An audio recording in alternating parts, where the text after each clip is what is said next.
ഒരു കാലത്ത് അത്ഭുത വസ്തുവായി വാഴ്ത്തപ്പെട്ടിരുന്ന പ്ലാസ്റ്റിക് ഭൂമിയിലെ പാരിസ്ഥിതിക ഭീഷണിയായി മാറിക്കൊണ്ടിരിക്കുന്ന ദൃശ്യങ്ങളാണ് നമ്മൾ കണ്ടത്. പശുസുന്ദരമായ ഖനന പ്രദേശങ്ങൾ മുതൽ ഏറ്റവും വിദൂരമായ സമുദ്ര ആവാസ വ്യവസ്ഥ വരെ പ്ലാസ്റ്റിക് മലിനീകരണത്തിൻ്റെ ഇരകളാകുന്ന സാഹചര്യമാണ് നിലവിലുള്ളത്. ജൈവമണ്ഡലത്തിലെ എല്ലാ മേഖലകളിലും വിവിധ തരത്തിലും രൂപത്തിലുമുള്ള പ്ലാസ്റ്റിക് മാലിന്യങ്ങൾ എത്തിച്ചേരുന്നുണ്ട്. ഇതിന് ഒരു ശാശ്വതമായ പരിഹാരം നമുക്ക് വേണ്ടേ?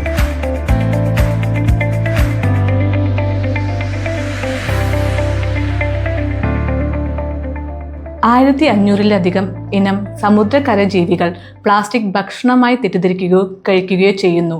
ഇതിലൂടെ അവയുടെ ശരീരത്തിൽ വിഷവസ്തുക്കൾ അടിഞ്ഞുകൂടുകയും അവയുടെ നാഡി പ്രത്യുൽപാദന സംവിധാനങ്ങളെ തടസ്സപ്പെടുത്തുകയും അവയുടെ ദഹനനാളത്തെ മുറിവേൽപ്പിക്കുകയും ചെയ്യുന്നു. എന്നാൽ പ്രശ്നം ജീവികളിൽ മാത്രം ഒതുങ്ങുന്നില്ല.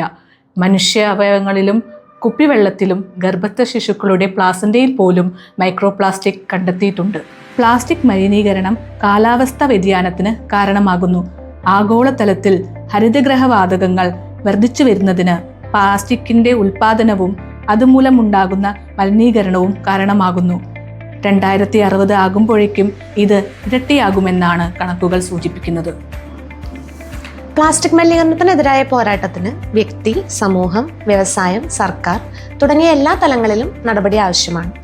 പ്ലാസ്റ്റിക് ഉൽപ്പന്നങ്ങളുടെ ഉപയോഗം കുറയ്ക്കുകയും പുനരുപയോഗിക്കുകയും ചെയ്യുക, ഒറ്റത്തവണ ഉപയോഗിക്കാവുന്ന പ്ലാസ്റ്റിക്കുകൾ ഒഴിവാക്കുക, തുണിസഞ്ചികൾ, പുനരുപയോഗിക്കാവുന്ന കുപ്പികൾ, പാത്രങ്ങൾ എന്നിവ ഉപയോഗിക്കുക, പ്ലാസ്റ്റിക് ഉൽപ്പന്നങ്ങളുടെ ആയുസ് വർദ്ധിപ്പിക്കുന്നതിന് അവ നന്നാക്കുകയും പരിപാലിക്കുകയും ചെയ്യുക, പ്ലാസ്റ്റിക് വേസ്റ്റുകൾ ശരിയായി തരംതിരിച്ച് പുനരുപയോഗം ചെയ്യുക, ഇത്തരം വസ്തുക്കളിൽ നിന്ന് നിർമ്മിച്ച ഉൽപ്പന്നങ്ങളെ പിന്തുണയ്ക്കുക, കമ്മ്യൂണിറ്റി പുനരുപയോഗ ഡ്രൈവുകൾ സംഘടിപ്പിക്കുക തുടങ്ങിയ നടപടികൾ സ്വീകരിക്കാവുന്നതാണ്.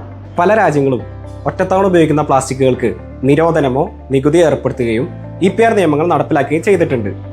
ഇത് നിർമ്മാതാക്കളെ അവരുടെ ഉൽപ്പന്നങ്ങളുടെ റീസൈക്ലിങ്ങിന് ഉത്തരവാദിത്തപ്പെട്ടവരാക്കുന്നു. 2022 ജൂലൈ 1 മുതൽ ഇന്ത്യയിൽ ഒറ്റത്തവണ പ്ലാസ്റ്റിക് ഉപയോഗം നിരോധിച്ചിട്ടുള്ളതാണ്.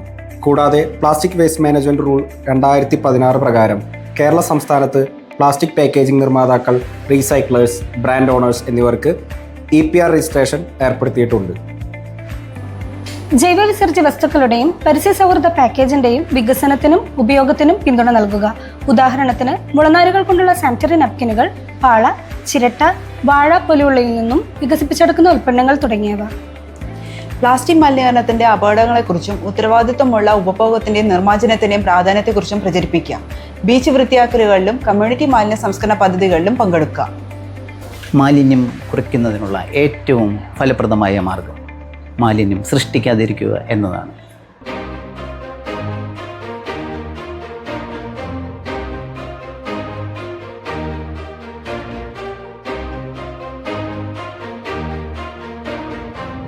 പ്ലാസ്റ്റിക് മലിനീകരണം ഒരു ആഗോള പ്രതിസന്ധിയാണ്.